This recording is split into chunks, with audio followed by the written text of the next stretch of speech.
as he calmly sips a pint of lager at the bar of the pub he owns in central Barcelona. McCarthy hardly looks like a man who is worried about the future.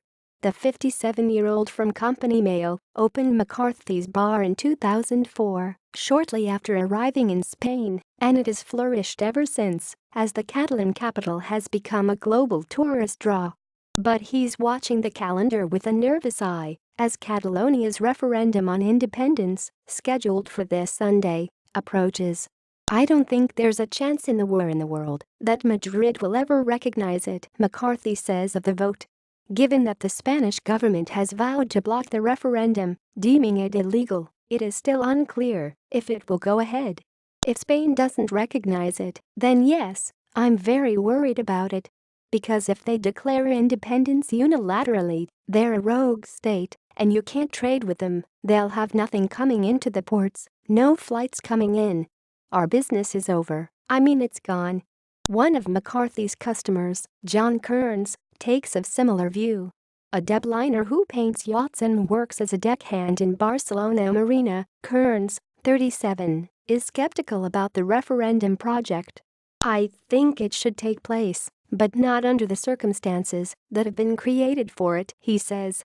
"I don't think it's right they've taken government money for it. I don't think Madrid's response is right either.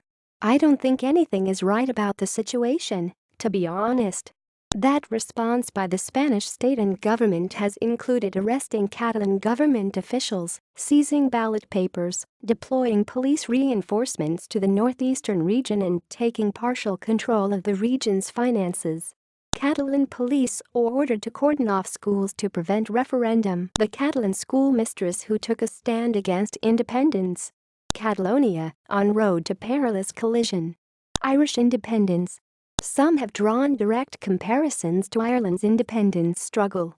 Academic Co Mayo recently noted that Ireland's independent government came into being as a result of a similar illegal action to the Catalan vote. But McCarthy is not convinced of the comparison. "Ours was a revolution, this is not a revolution, it's a vote," he says. "They're not under martial law here like they were under the Franco regime." He adds, "They're not being downtrodden here by any stretch of the imagination and they have a fair amount of autonomy." Kearns concurs.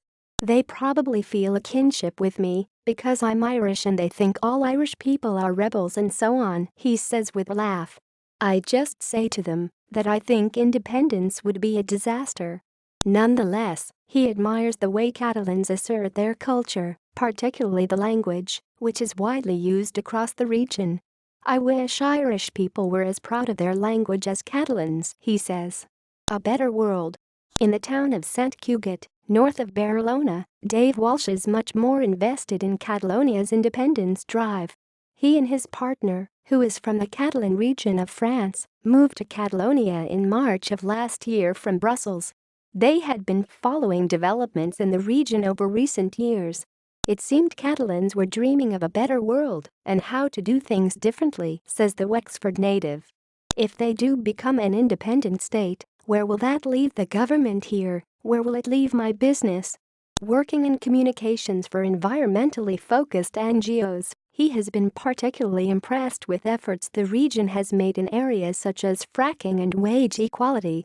Walsh, 44, hopes his 2-year-old son will grow up in an independent Catalonia, although he is dismayed at Spain's attempts to stop this Sunday's vote.